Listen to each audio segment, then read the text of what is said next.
दोस्तों, क्या आपने कभी सोचा है कि भारत में जाति प्रथा कैसे शुरू हुई और क्यों एक वर्ग को हजारों सालों तक गुलाम बनाकर रखा गया।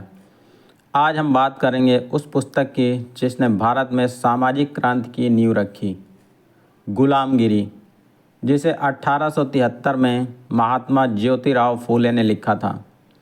ये सिर्फ एक किताब नहीं बल्कि एक क्रांतिकारी दस्तावेज है जो ब्राह्मणवाद, धर्म और समाज के ढांचे पर सीधे सवाल उठाता है। गुलामगिरी पुस्तक उस दौर में लिखी गई जब भारत में अंग्रेज़ों का शासन था और समाज में जातीय अत्याचार चरम पर था। ज्योतिराव फूले खुद एक शूद्र जाति से थे और उन्होंने उस अपमान, शोषण और भेदभाव को स्वयं झेला था। यह किताब ब्राह्मणवाद के विरुद्ध एक तर्कसंगत, ऐतिहासिक और दार्शनिक प्रतिवाद है। फूले का कहना था कि ये धार्मिक कहानियाँ असल में राजनैतिक औजार हैं ताकि ब्राह्मण समाज पर अपना वर्चस्व बनाए रख सकें। आइए शुरू करते हैं इस पुस्तक का पहला अध्याय। अध्याय 1, गुलामी की जड़ें। महात्मा ज्योतिराव फूले ने इस अध्याय में एक साहसिक और क्रांतिकारी प्रस्तावना रखा है। वे सीधे उस धार्मिक और सामाजिक ढांचे पर सवाल उठाते हैं जिसने शूद्रों और अतिशूद्रों को सदियों से गुलाम बनाए रखा। फूले यह अध्याय एक ऐतिहासिक और तर्कसंगत दृष्टिकोण से शुरू करते हैं जिसमें वे भारतीय समाज की संरचना को आरंभ से खंगालते हैं। आर्य बनाम मूल निवासी, इतिहास की उल्टी गिनती। फूले के अनुसार भारत के असली निवासी शूद्र और अतिशूद्र थे, मेहनतकश, कृषि आधारित और शांतिपूर्ण समाज वाले। पर जब आर्य जाति बाहर से भारत आई, उन्होंने इन मूल निवासियों पर हमला कर सत्ता छीन ली। क्या ब्राह्मण भारत के स्वदेशी नहीं थे? फूले के अनुसार ब्राह्मण आर्य आक्रांता थे जिन्होंने अपनी चालाकी से शूद्रों को मानसिक और धार्मिक गुलामी में जकड़ा। धार्मिक ग्रंथों की भूमिका, असली सवाल। फूले यह भी सवाल करते हैं, अगर भारत भगवान ने सबको बनाया है तो फिर किसी को ब्राह्मण और किसी को शूद्र क्यों बनाया है? वे वेदों, मनुस्मृति और पुराणों को ब्राह्मणों द्वारा रचित कल्पनाएं बताते हैं जो केवल एक उद्देश्य से गढ़ी गई थीं, शूद्रों को नीच और ब्राह्मणों को श्रेष्ठ साबित करना। मनुस्मृति में लिखा है कि शूद्र केवल सेवा के लिए पैदा हुए हैं। फूले इस सोच को मानवता के खिलाफ साजिश मानते हैं। धार्मिक डर और मानसिक गुलामी। फूले कहते हैं कि ब्राह्मणों ने धार्मिक डर फैलाया। अगर शूद्र वेद पढ़ेंगे तो उन्हें सज़ा मिलेगी, अगर ऊंची जातियों को छुएंगे तो पाप लगेगा। इसी डर और पाप के भ्रम ने लोगों को मूक गुलाम बना दिया। फूले की आवाज़, जागो, सोचो और सवाल करो। फूले एक तरह से समाज को झकझोरते हैं। वे कहते हैं, जो लोग तुम्हें धर्म के नाम पर दबा रहे हैं वे तुम्हारे भगवान नहीं, तुम्हारे शोषक हैं। फूले यहाँ शिक्षा को मुक्ति का उपाय बताते हैं। उनका संदेश है, अगर तुमने खुद को नहीं पहचाना तो सदियों तक कोई और तुम्हें रौंदता रहेगा। इस अध्याय में आपने जाना, भारत में जातीय गुलामी एक धार्मिक साजिश रही है, न कि ईश्वर की बनाई कोई व्यवस्था। आर्य बाहरी आक्रांता थे जिन्होंने ब्राह्मणिक धर्म के जरिए मूल निवासियों को गुलाम बनाया। धार्मिक ग्रंथों का दुरुपयोग कर लोगों को शिक्षा और समानता से वंचित किया गया। आत्मज्ञान, शिक्षा और तर्क ही समाज की असली मुक्ति का रास्ता है। अब एक जिज्ञासात्मक सवाल, अगर ब्राह्मणों ने वेद और पुराण रचे तो क्या भगवान भी उनकी कल्पना थे? अगले अध्याय में जानिए, क्या देवताओं का अस्तित्व सच था या यह भी ब्राह्मणिक सत्ता की एक योजना थी? अध्याय 2, देवताओं की असलियत और ब्राह्मणों की चाल। फूले इस अध्याय की शुरुआत एक बेहद साहसी सवाल से करते हैं। क्या राम, कृष्ण, विष्णु, ब्रह्मा जैसे देवी देवता सच में भगवान थे या सिर्फ ब्राह्मणों की बनाई हुई काल्पनिक कहानियों के पात्र? यह सवाल धर्म के उस आधार को चुनौती देता है जिस पर सदियों से लोगों की आस्था टिकी रही है। फूले कहते हैं, ईश्वर को अगर हम इंसानों की तरह व्यवहार करते दिखाएं तो वो ईश्वर कैसे हुआ? मिथकीय चरित्र या ऐतिहासिक व्यक्ति?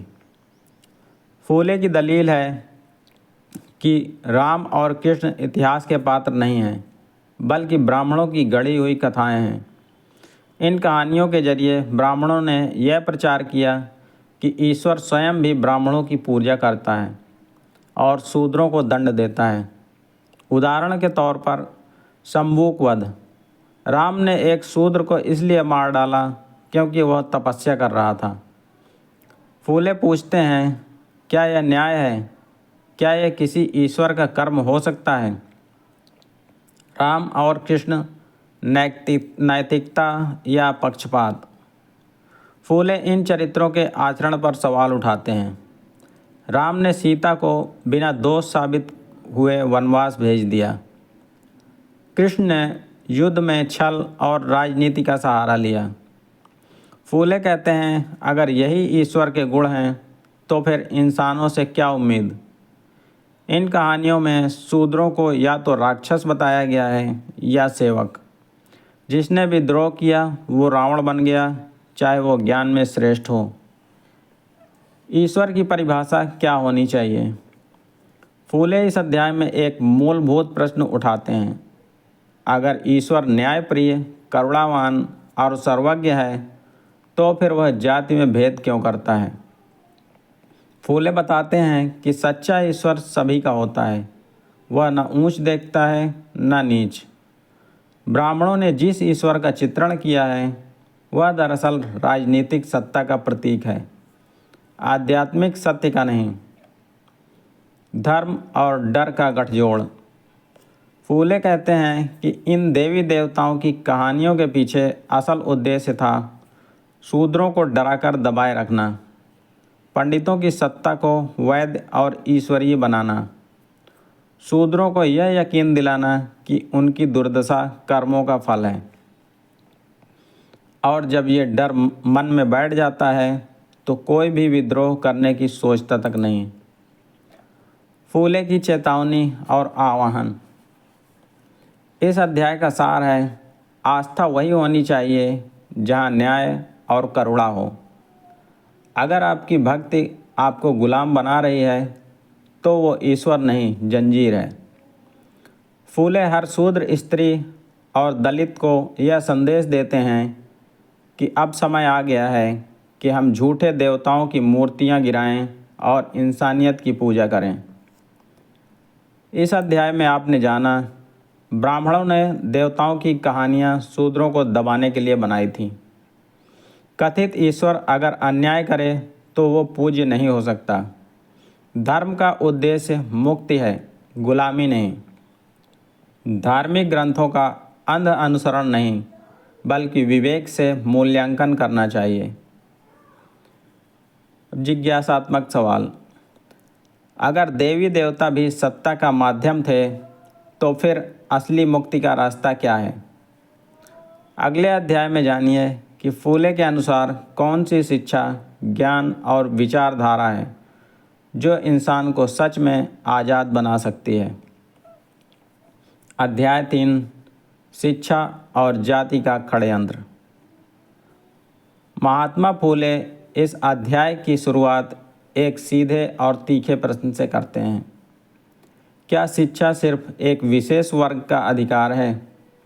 क्या शूद्रों का जन्म केवल सेवा के लिए हुआ है, सीखने के लिए नहीं? यह अध्याय भारतीय समाज की शिक्षा व्यवस्था पर एक करारा प्रहार है, जहां सदियों तक ज्ञान केवल ब्राह्मणों के लिए आरक्षित रहा और शूद्रों को शिक्षा से वंचित रखकर उन्हें अंधकार में धकेल दिया गया।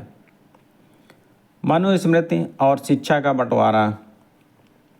फूले बताते हैं कि मनुस्मृति जैसी ग्रंथों में यह स्पष्ट लिखा गया है कि शूद्र वेद नहीं पढ़ सकते। यदि कोई शूद्र वेद का श्रवण भी करे तो उसे सजा दी जाए। शिक्षा पर केवल ब्राह्मणों का अधिकार है। यही धार्मिक कानून बना दिया गया। यही वह क्षण था जब ज्ञान को मुक्ति का मार्ग न मानकर गुलामी का औजार बना दिया गया। ज्ञान की गुलामी सबसे खतरनाक बंधन। फूले इस अध्याय में बताते हैं कि असली गुलामी वो होती है जब आपको यह यकीन दिला दिया जाए कि आप सीखने लायक ही नहीं हैं। ब्राह्मणों ने शूद्रों को सदियों तक यह समझाया, तुम्हारा काम सेवा करना है, सोचने या समझने का नहीं।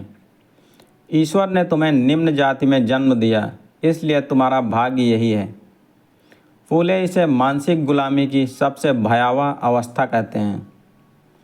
शिक्षा और सशक्तिकरण का सीधा संबंध। फूले अपने अनुभवों के आधार पर कहते हैं, जिस दिन शूद्र और महिलाएं शिक्षित हो जाएंगे उस दिन ब्राह्मणवाद की नींव हिल जाएगी। इसी विचार से उन्होंने पहली बार लड़कियों के लिए स्कूल खोला। सावित्रीबाई फूले को भारत की पहली महिला शिक्षिका बनाया। नाइयों और धोबियों जैसी तथाकथित नीची जातियों को शिक्षित करने की मुहिम चलाई। ब्राह्मणों की प्रतिक्रिया और विरोध। फूले लिखते हैं कि जब उन्होंने शिक्षा का प्रसार शुरू किया तो समाज के उच्च वर्गों ने भीषण विरोध किया। उन्हें धर्मद्रोही कहा गया। उनके स्कूलों पर पत्थर फेंके गए। उन्हें समाज से बहिष्कृत करने की कोशिश हुई, पर फूले डिगे नहीं, क्योंकि उनके लिए शिक्षा केवल ज्ञान नहीं, क्रांति का हथियार थी। फूले का संदेश, ज्ञान सबका अधिकार है। शिक्षा वो सूरज है जो जाति, धर्म और अंधविश्वास के अंधकार को मिटा सकती है। वे कहते हैं, अगर आप शूद्र हैं लेकिन सोच सकते हैं तो आप बंधन तोड़ सकते हैं। अगर आप महिला हैं लेकिन सीख सकती हैं तो आप समाज को बदल सकती हैं। ज्ञान किसी धर्म या जाति की बपौती नहीं, यह मानव जन्म का हक है। इस अध्याय में आपने जाना, जाति आधारित शिक्षा प्रतिबंध समाज की सबसे बड़ी साजिश थी। ब्राह्मणों ने ज्ञान को सीमित कर शूद्रों को मानसिक रूप से गुलाम बनाए रखा। शिक्षा ही वो चाबी है जो हर दरवाज़ा खोल सकती है। फूले की क्रांति की जड़ शिक्षा में है और यह उस व्यक्ति को सशक्त करती है जो सीखना चाहता है। जिज्ञासात्मक सवाल। अगर शिक्षा मुक्ति की कुंजी है तो फिर कौन सी ताकतें आज भी इसे सब तक नहीं पहुंचने देती? अगला अध्याय खोलेगा यह राज, कैसे आज़ादी के नाम पर भी ब्राह्मणवाद ने अपने ढांचे को बनाए रखा। अध्याय 4, धार्मिक कहानियाँ और ब्राह्मणिक सत्ता की राजनीति। महात्मा फूले इस अध्याय की शुरुआत एक बेहद गंभीर टिप्पणी से करते हैं। हर वो कहानी जो तुम्हें डराए या तुम्हारी चेतना को मार दे वह धर्म नहीं, एक योजना है। इस अध्याय में फूले उन धार्मिक कथाओं और मिथकों को गहराई से खंगालते हैं जिन्हें समाज में सदियों से पवित्र और सच्चा माना गया, लेकिन जिनका उद्देश्य केवल एक था, ब्राह्मणिक सत्ता की रक्षा और शूद्रों की अधीनता। अवतारवाद की परतें। फूले पूछते हैं, जब भी ब्राह्मणों पर संकट आता है तभी भगवान अवतार क्यों लेते हैं? शूद्रों की रक्षा के लिए ईश्वर कभी क्यों नहीं आते? राम, कृष्ण, नरसिंह, वामन आदि अवतारों की कहानियाँ पढ़ने पर फूले ने पाया, हर अवतार का उद्देश्य एक राक्षस को मारना होता है। लेकिन ध्यान दें, इन राक्षसों को शूद्र या दैत्य कहा गया है, जो अक्सर बुद्धिमान, शक्तिशाली और समृद्ध होते हैं। जैसे ही कोई शूद्र उन्नति करता है, ब्राह्मण उसे राक्षस घोषित कर देते हैं और फिर ईश्वर के नाम पर उसे नष्ट कर देते हैं। वामन अवतार और बलि की कहानी एक केस स्टडी। फूले राजा बलि की कथा को सामने रखते हैं। राजा बलि एक दयालु, न्यायप्रिय और विद्वान असुर था जिसने शूद्रों की भलाई के लिए काम किया। फिर आया वामन, विष्णु का ब्राह्मण रूप। उसने बलि से जमीन मांगकर उसे छल से पाताल भेज दिया और इस घटना को धर्म की जीत कहा गया। फूले सवाल उठाते हैं, क्या छल से किया गया बलिदान धर्म कहलाता है, या फिर एक ब्राह्मणिक कथा है जो बताती है शूद्र चाहे जितना भी अच्छा शासन करें, ब्राह्मण उसे बर्दाश्त नहीं करेंगे। धर्म युद्ध या सत्ता संघर्ष। फूले महाभारत और रामायण जैसे ग्रंथों को भी सामाजिक हथियार मानते हैं। पांडवों को धर्म के प्रतीक के रूप में प्रस्तुत किया गया, जबकि कर्ण जैसे वीर जो शूद्र माता से जन्मा था हमेशा अपमानित किया गया। शंभुक एक शुद्ध तपस्वी था, लेकिन उसे राम ने मार डाला क्योंकि वह अपनी सीमा लांघ रहा था। इन कहानियों का मूल संदेश यही रहा, शूद्र अगर अपनी सीमा में रहे तो ठीक, वरना उसका अंत तय है। धार्मिक कहानियाँ, भावनात्मक बंदिशें। फूले बताते हैं कि ये कथाएं शूद्रों के दिल और दिमाग दोनों को बंद कर देती हैं, क्योंकि लोग बचपन से ही इन कहानियों को पवित्र मान लेते हैं। सवाल करना पाप समझा जाता है और बिना तर्क के आस्था में जीने वाला इंसान कभी विद्रोह नहीं कर सकता। फूले का समाधान, विवेक, तर्क और आत्मज्ञान। फूले कहते हैं कि धार्मिक कहानियाँ अगर न्याय नहीं सिखाती बल्कि डर और अधीनता सिखाती हैं तो उन्हें अस्वीकार करना ही सच्ची भक्ति है। वे शूद्रों से आग्रह करते हैं, अपने बच्चों को इन कथाओं का वैकल्पिक अर्थ समझाएं। इन कहानियों में शूद्र विरोधी तत्वों को पहचानें और नए आदर्शों की रचना करें, जहां ईश्वर न्याय का प्रतीक हो, जाति का नहीं। इस अध्याय में आपने जाना, अवतारवाद की कहानियाँ सत्ता की रक्षा के लिए गढ़ी गईं, न कि भक्ति के लिए। शूद्र विरोध को धर्म की आड़ में जायज़ ठहराया गया। पौराणिक कथाओं को बिना तर्क के स्वीकारना मानसिक दास्तां है। फूले की दृष्टि में धर्म वही है जो न्याय, समानता और विवेक सिखाए। जिज्ञासात्मक सवाल। अगर धार्मिक कहानियाँ भी ब्राह्मणिक सत्ता की रक्षा के लिए थीं, तो क्या शूद्रों के लिए कोई अलग इतिहास और महापुरुष रहे हैं जिनकी बात ही नहीं की गई? अगले अध्याय में जानिए फूले की खोज, भारत के भूले हुए नायक जो ब्राह्मणों के नहीं शूद्रों के आदर्श थे। अध्याय 5, शूद्रों के भूले हुए नायक और इतिहास का झूठा पाठ। कहानी वही रहती है, बस नायक बदल दिए जाते हैं। महात्मा फूले इस अध्याय की शुरुआत एक बेमिसाल वाक्य से करते हैं, ब्राह्मणों ने इतिहास नहीं लिखा, इतिहास को फिर से गढ़ा ताकि असली नायक गुम हो जाएं और नकली देवता पूजे जाएं। यह अध्याय इतिहास के उन हिस्सों को उजागर करता है जिन्हें सुनाया नहीं गया बल्कि दबा दिया गया है। दैत्य या नायक, पौराणिकता का दूसरा चेहरा। फूले कहते हैं कि जिनको दैत्य, राक्षस, असुर या निशाचर कहकर बदनाम किया गया, वे अक्सर शक्तिशाली शासक, न्यायप्रिय समाज सुधारक और शूद्र व अतिशूद्र समुदायों के प्रतिनिधि थे। उदाहरण के लिए रावण एक विद्वान, शिवभक्त, महाशक्तिशाली सम्राट जिसने ब्राह्मण सत्ता को चुनौती दी। महाबली एक न्यायप्रिय असुर राजा जो सभी को समान अधिकार देता था, इसलिए वामन बनकर उसे धोखे से पाताल भेजा गया। प्रहलाद और हिरण्यकश्यप। प्रहलाद की भक्ति तो पूजी जाती है, पर उसके पिता हिरण्यकश्यप को राक्षस कहकर नकारा गया। क्यों? क्योंकि वह ब्राह्मणिक देवताओं के खिलाफ था। फूले पूछते हैं, क्या धर्म में सवाल पूछना राक्षसी प्रवृत्ति है, या फिर धर्म को सवालों से डर लगता है? शूद्रों का मिटाया गया इतिहास।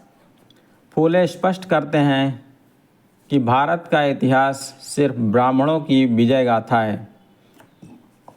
शूद्रों का कोई इतिहास नहीं लिखा गया, क्योंकि उन्हें इतिहास में शामिल होने लायक ही नहीं समझा गया। पर हकीकत यह थी कि शूद्रों के पास अपना शासन था।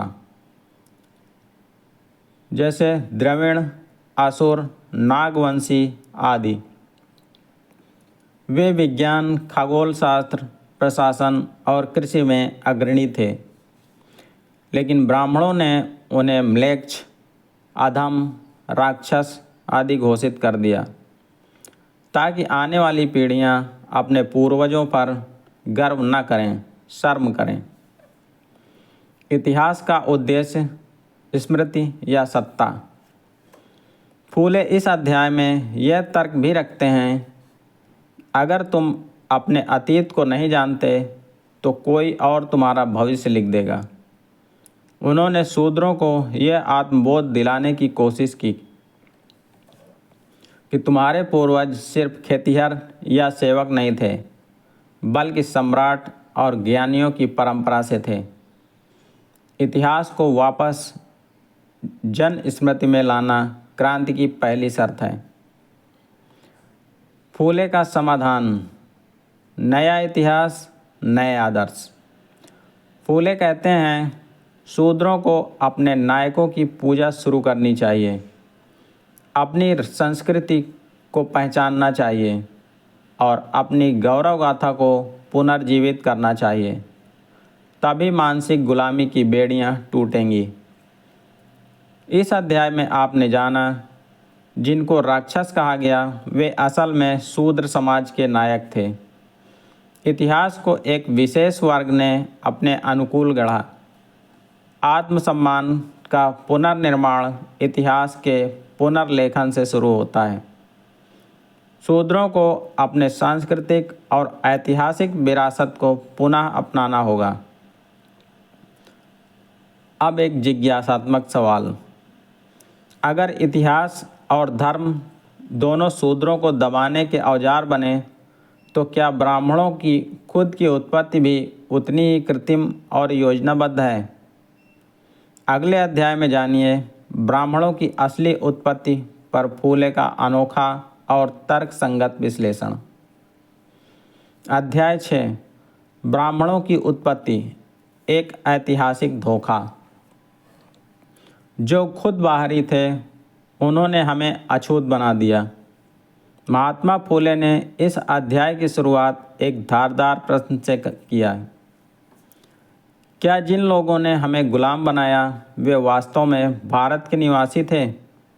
इस अध्याय में वे ब्राह्मणों की उत्पत्ति, इतिहास और उनके सामाजिक नियंत्रण की रणनीति का विश्लेषण करते हैं। आर्य और द्रविड़, असली निवासी कौन? फूले ने अपने अध्ययन के आधार पर यह तर्क रखा कि भारत की मूल सभ्यता द्रविड़ और नागवंशी समाजों की थी, जो शांतिप्रिय, कृषक और संगठित लोग थे।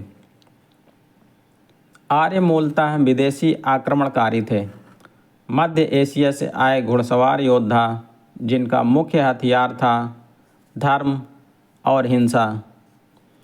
ये आर्य जब भारत आए तो उन्होंने स्थानीय लोगों को हराकर उनके राज्य हथियाए, अपनी भाषा, संस्कृत, अपने देवी देवता और अपनी जातीय व्यवस्था, वर्ण व्यवस्था थोपी, और सबसे खतरनाक, धर्म को अपना शासन तंत्र बना दिया। ब्राह्मण इक्वल टू आर्य इक्वल टू आक्रमणकारी। फूले इस बात पर जोर देते हैं कि ब्राह्मण असल में वे आर्य थे जिन्होंने खुद को ईश्वर के मुख से उत्पन्न बताकर बाकी समाज को नीच, अधम और सेवक घोषित कर दिया।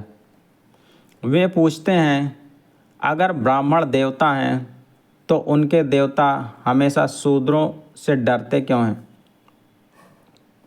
अगर ब्राह्मण सर्वोच्च हैं तो वह खेती, युद्ध और श्रम क्यों नहीं करते? क्यों उनका अस्तित्व सिर्फ धर्म ग्रंथों और यज्ञों तक सीमित है?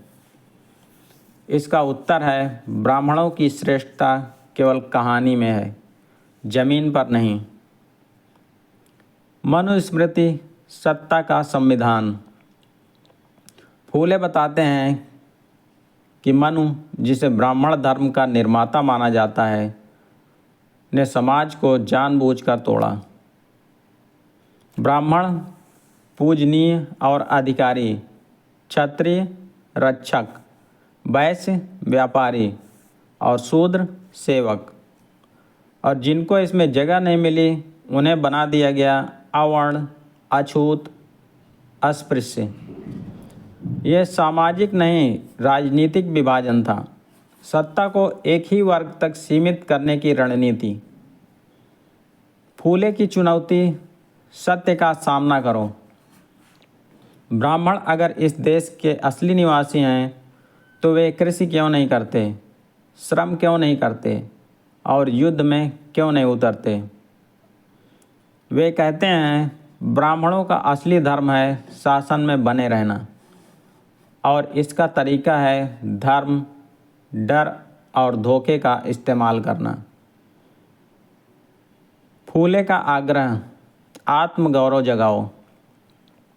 इस अध्याय में फूले ने शूद्रों से अपील की है, इतिहास पढ़ो, अपने पुरखों को जानो, ब्राह्मणों की बनाई गई जातीय श्रेणियों को नकारो, अपने श्रम, ज्ञान और आत्मबल को पहचानो, क्योंकि जो खुद अतिथि थे उन्होंने तुम्हें अछूत बना दिया। अब समय है इस सामाजिक मिथक को तोड़ने का। इस अध्याय में आपने जाना, ब्राह्मण भारत के मूल निवासी नहीं बल्कि आर्य आक्रमणकारी थे। वर्ण व्यवस्था ब्राह्मणों द्वारा गढ़ी गई सत्ता संरचना है। मनुस्मृति समाज का नहीं, ब्राह्मणवादी शासन का दस्तावेज है।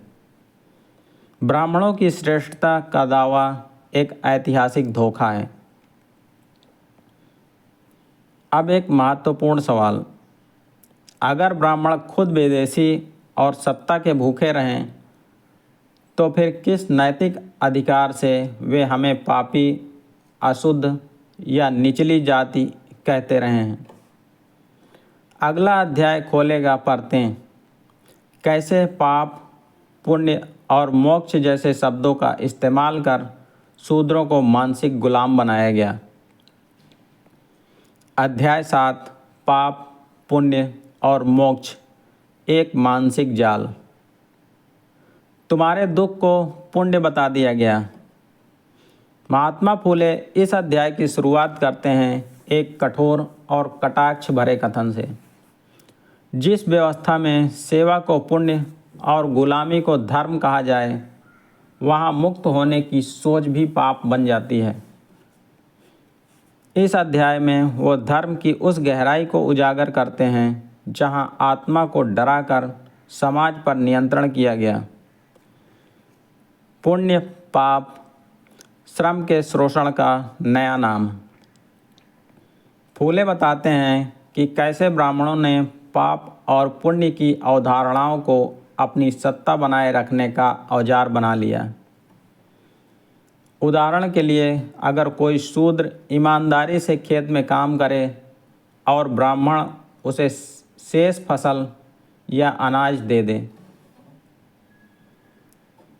तो क्या कहा गया? ब्राह्मण को दान देना पुण्य है।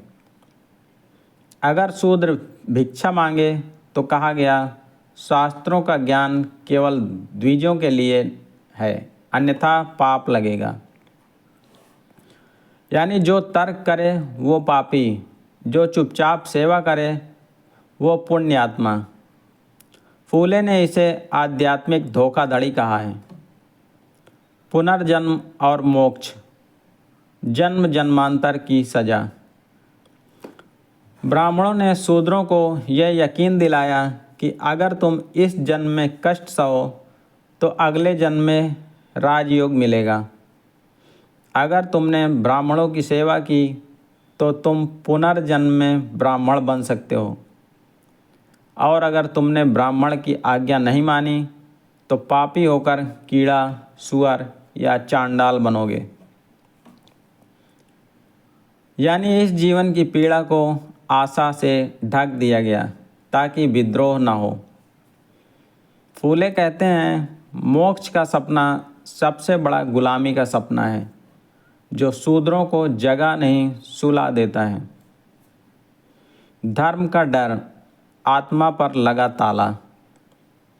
फूले इस अध्याय में स्पष्ट करते हैं कि जब किसी इंसान को बचपन से यह सिखाया जाता है कि तुम्हारा शरीर अशुद्ध है, मन छोटा है और आत्मा अधम है, तब वह कभी आत्मगौरव से जी ही नहीं सकता। यही मानसिकता है जो गुलामी को ईश्वर की मर्जी मानने पर मजबूर करती है। फूले कहते हैं कि शूद्रों की सबसे बड़ी लड़ाई धरती पर नहीं, दिमाग में है। फूले का समाधान, चेतना का धर्म। फूले धर्म को नकारते नहीं हैं, बल्कि वह ऐसे धर्म की कल्पना करते हैं जो न्याय, तर्क और समानता पर आधारित हो। वो कहते हैं जो धर्म तुम्हें सोचने से रोके वो अधर्म है, जो धर्म तुम्हें बोलने से डरे वो जाल है, और जो धर्म तुम्हें उठने से रोके वो तुम्हारा नहीं, तुम्हारे शोषकों का है। इस अध्याय में आपने जाना पाप पुण्य की परिभाषा सत्ता ने तय की है, न कि नैतिकता ने। मोक्ष और पुनर्जन्म जैसे सिद्धांत शूद्रों की चेतना को पराजित करने के लिए रचे गए। धर्म का असली रूप आत्मगौरव, न्याय और विवेक से जुड़ा होना चाहिए। ब्राह्मणिक धर्म शूद्रों के लिए सिर्फ भय और नियंत्रण का माध्यम बना। अब एक जिज्ञासात्मक सवाल, अगर मोक्ष और पुण्य भी सत्ता का हिस्सा बन गए तो क्या शास्त्र भी एक ऐसा ही माध्यम है जिनमें शूद्रों के लिए कुछ नहीं है? अगले अध्याय में जानिए शास्त्रों का असली चेहरा, क्यों वे ज्ञान नहीं गुलामी का पाठ पढ़ाते हैं। अध्याय 8, शास्त्रों की असलियत, ज्ञान या गुलामी का ग्रंथ। किसके लिए है ये धर्म ग्रंथ? महात्मा फूले इस अध्याय की शुरुआत एक सीधा लेकिन ज़बरदस्त सवाल पूछकर करते हैं। क्या कोई भी किताब जो इंसान को गुलाम बनाती है उसे धर्म ग्रंथ कहा जा सकता है? और फिर वे उसी सवाल का जवाब ढूंढते हैं भारतीय शास्त्रों जैसे वेद, पुराण, मनुस्मृति, रामायण, महाभारत के संदर्भ में। शास्त्रों का निर्माण और उद्देश्य। फूले बताते हैं कि अधिकतर शास्त्रों की रचना ब्राह्मणों द्वारा ब्राह्मणों के लिए ब्राह्मणों की सत्ता बनाए रखने हेतु की गई थी। ये ग्रंथ श्रमशील समाज के लिए नहीं थे, बल्कि उन्हें दबाकर रखने की प्रणाली का हिस्सा थे।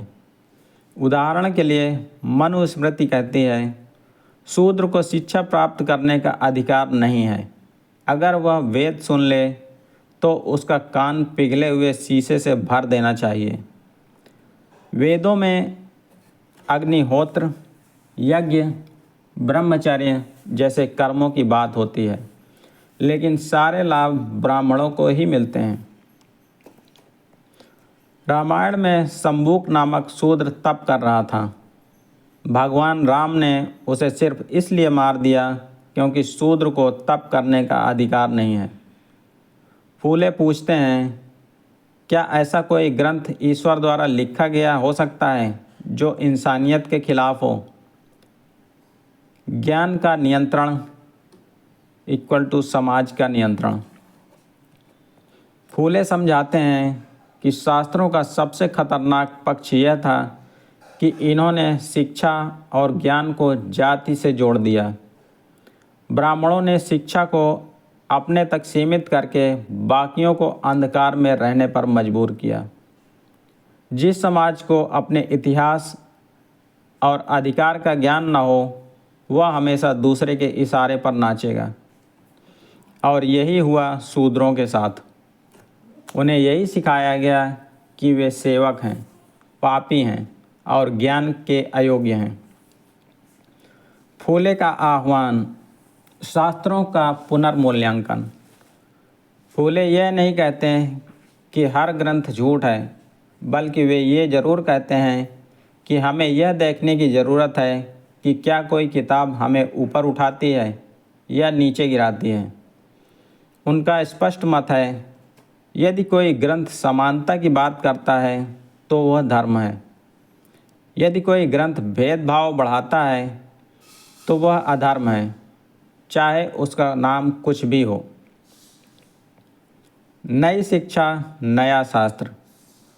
फूले यह सुझाव देते हैं कि शूद्रों को चाहिए अपने अनुभवों और संघर्षों को लेखन में बदलें। अपनी जातीय परंपराओं, न्याय की सोच और श्रम की संस्कृति को शास्त्र मानें। नई पीढ़ी के लिए समानता पर आधारित ग्रंथ तैयार करें, क्योंकि ज्ञान वही जो सबके लिए हो। इस अध्याय में आपने जाना, परंपरागत शास्त्र ब्राह्मणों द्वारा सत्ता बनाए रखने के लिए रचे गए। शूद्रों से शिक्षा और ज्ञान छीनने के लिए शास्त्रों का इस्तेमाल किया गया। हर वह ग्रंथ जो भेदभाव सिखाए धर्म नहीं, जाल है। नई पीढ़ी को चाहिए अपना खुद का साहित्य, विचार और दर्शन रचना। अब एक महत्वपूर्ण सवाल, अगर शास्त्रों ने शूद्रों से सब कुछ छीन लिया तो क्या वे अब भी इन देवी देवताओं की पूजा करके न्याय की उम्मीद कर सकते हैं? अगले अध्याय में जानिए फूले की तीखी आलोचना, देवी देवताओं की मूर्तियों के पीछे छिपा राजनीतिक एजेंडा। अध्याय 9, देवी देवता और मूर्तियाँ, आस्था या मानसिक गुलामी का प्रतीक। जिन्होंने कभी तुम्हारी रक्षा नहीं की, तुम उनकी पूजा क्यों करते हो? महात्मा फूले इस अध्याय की शुरुआत एक बेहद साहसी और उलट पलट देने वाले सवाल से करते हैं। क्या ऐसे देवी देवता पूजने लायक हैं जो शूद्रों की रक्षा कभी नहीं करते, बल्कि शूद्रों के उत्पीड़कों का साथ देते हैं? फूले इस अध्याय में उन धार्मिक मूर्तियों, कहानियों और पूजाओं की आलोचना करते हैं जो शूद्रों को भक्त बनाए रखती हैं, लेकिन कभी न्याय नहीं दिलाती। मंदिर और मूर्तियाँ किसके लिए? फूले कहते हैं मंदिरों का निर्माण ब्राह्मणों द्वारा ब्राह्मणों के लिए किया गया था। इनमें स्थापित देवी देवता भी ब्राह्मणवादी सत्ता के प्रतीक हैं। उदाहरण के लिए राम की पूजा होती है, जिसने शंभु एक तपस्वी शूद्र की हत्या की थी। विष्णु की पूजा होती है, जिनके अवतार हर बार राज सत्ता को बहाल करने के लिए आते हैं, न कि शूद्रों की मुक्ति के लिए। इन कथाओं में शूद्रों की भूमिका क्या होती है? या तो सेवक, या राक्षस, या बलि का पात्र। देवता सामाजिक नियंत्रण के प्रतीक। फूले इस अध्याय में एक और गहरी बात कहते हैं, देवता नहीं, उनके पीछे की कहानी महत्वपूर्ण होती है। वे कहते हैं कि हर देवता की कहानी ब्राह्मण या क्षत्रिय को महान दिखाया गया है। शूद्रों की छवि या तो राक्षसी है या दयनीय। देवताओं को प्रसन्न करने की विधि भी ऐसी ही है जिसमें शूद्रों का श्रम और ब्राह्मणों की सत्ता जुड़ी होती है। जैसे पूजा करो, दान दो, यज्ञ कराओ और फल ब्राह्मण को दो। शूद्र केवल भक्त रहे हैं, उन्हें ईश्वर बनने का अधिकार नहीं दिया गया। पुनर्पूजा का सुझाव, अपने नायकों को पूजो। फूले इस अध्याय में सुझाव देते हैं कि शूद्रों को उन देवी देवताओं की मूर्तियां बनानी चाहिए जिन्होंने उनके अधिकार के लिए लड़ाई लड़ी है। जैसे कभी इतिहास के असली नायकों को मंदिरों में क्यों नहीं पूजा जाता? क्यों नहीं शिवाजी, बुद्ध, कबीर, तुकाराम जैसे विचारकों के विचारों को पूजा का स्थान दिया जाता है? ये एक सांस्कृतिक क्रांति की मांग है, भक्ति नहीं चेतना की पूजा। इस अध्याय में आपने जाना, प्रचलित देवी देवताओं की कथाएं शूद्रों को मानसिक गुलामी में बनाए रखने का औजार रही हैं। मंदिरों और मूर्तियों के माध्यम से ब्राह्मणों ने अपने प्रभुत्व को ईश्वरीय रूप दिया है। शूद्रों को चाहिए कि वे अपने नायकों, अपने इतिहास और अपने मूल्यों को केंद्र में रखें। धर्म और संस्कृति का पुनर्निर्माण जरूरी है, सिर्फ पूजा नहीं, प्रतिनिधित्व भी। अब एक महत्वपूर्ण सवाल, अगर तुम्हारा भगवान भी तुम्हारे जैसा नहीं दिखता, तुम्हारे पक्ष में नहीं खड़ा होता, तो क्या वो सच में तुम्हारा भगवान है? अगले अध्याय में जानिए महात्मा फूले की सामाजिक क्रांति का अगला पड़ाव, शिक्षा और संगठित आंदोलन। अध्याय 10, शूद्रों की मुक्ति का रास्ता, शिक्षा, संगठन और स्वाभिमान। अब सिर्फ पीड़ा बताना काफ़ी नहीं है, लड़ाई शुरू करनी होगी। महात्मा फूले इस अध्याय की शुरुआत एक प्रेरक आह्वान से करते हैं। अब समय आ गया है जब शूद्र न सिर्फ अपनी दयनीय दशा को समझें, बल्कि उसे बदलने का साहस भी दिखाएं। यह अध्याय बताता है कि अब सिर्फ धार्मिक, सामाजिक या मानसिक गुलामी की चर्चा करने का कुछ नहीं होना है। अब ज़रूरत है क्रियात्मक संघर्ष की। शिक्षा, अगली क्रांति की शुरुआत। फूले मानते हैं कि शिक्षा ही वह चाबी है जो गुलामी के हर ताले को खोल सकती है। वो कहते हैं, ब्राह्मणों ने शूद्रों को सदियों तक शिक्षा से वंचित रखा ताकि वे अनपढ़, डरे हुए और गुलाम बने रहें। इसलिए फूले ने खुद स्कूल खोले, पहली बार लड़कियों और शूद्रों के लिए। उनकी सोच स्पष्ट थी, जिसे शिक्षा मिलती है वही अपने अधिकार मांग सकता है। संगठन और एकता, व्यक्तिगत नहीं सामूहिक जागरण चाहिए। फूले कहते हैं, एक व्यक्ति शिक्षित होकर भी कुछ नहीं कर सकता जब तक समाज में संगठन ना हो। उन्होंने शूद्रों, अतिशूद्रों, महिलाओं और सभी पिछड़े वर्गों को मिलकर लड़ने का आग्रह किया।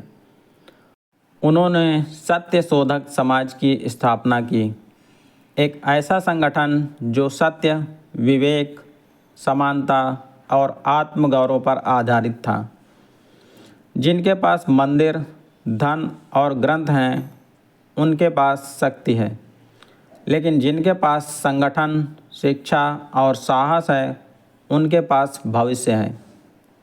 स्वाभिमान, मानसिक क्रांति का बीज। फूले बार बार कहते हैं कि असली स्वतंत्रता शरीर की नहीं, आत्मा की होती है। जब तक कोई शूद्र अपने को हीन, पापी और सेवक समझेगा, तब तक वह स्वतंत्र नहीं हो सकता। इसीलिए ज़रूरी है कि शूद्र अपने इतिहास को जानें, अपने अस्तित्व को समझें और अपनी पहचान पर गर्व करें। फूले के लिए स्वाभिमान एक राजनीतिक क्रांति नहीं, बल्कि आत्मिक क्रांति थी। अंतिम सीख, नई पीढ़ी के लिए फूले का संदेश। शूद्रों को अपने बच्चों को हर हाल में शिक्षित करना चाहिए। किसी भी धर्म, ग्रंथ या परंपरा को आंख बंद करके न मानें। तर्क करें, विवेक करें। अपने पूर्वजों, श्रमिक संस्कृति और असली नायकों को पहचानें। वर्ग, जाति, लिंग, हर भेदभाव को चुनौती दें। खुद के लिए नहीं, पूरे समाज की मुक्ति के लिए सोचें। अंतिम संदेश और सुझाव। जीवन में गुलामगिरी को कैसे उतारें। सोचने की आदत डालें। हर परंपरा, रिवाज और नियम को तर्क से देखें। आंख मूंद कर कुछ ना मानें। शिक्षा को प्राथमिकता दें। बच्चों, खासकर लड़कियों को शिक्षा दिलाना सबसे बड़ा परिवर्तन है। स्वयं को जानें। अपने इतिहास, समाज और नायकों को जानें, तभी असली पहचान मिलेगी। संगठित हों। एकजुट होकर विचार और सहयोग से समाज को बदलें। अकेले बदलाव मुश्किल है। न्याय और समानता को धर्म मानें। अगर कोई धर्म या व्यवस्था अन्याय सिखाए तो उसे बदलने की हिम्मत रखें। अब एक महत्वपूर्ण सवाल। अगर तुम खुद को हीन मानते रहोगे तो दुनिया तुम्हें कभी ऊंचा नहीं देखेगी। लेकिन अगर तुम उठ खड़े हुए तो इतिहास तुम्हारा बन जाएगा। क्या अब तुम तैयार हो गुलामी के उस आखिरी दरवाजे को भी तोड़ने के लिए? कृपया कमेंट करके बताएं कि यह पुस्तक आपको कैसी लगी। आगे नई ऑडियो बुक्स सुनने के लिए चैनल को सब्सक्राइब ज़रूर करें। धन्यवाद। जय हिंद।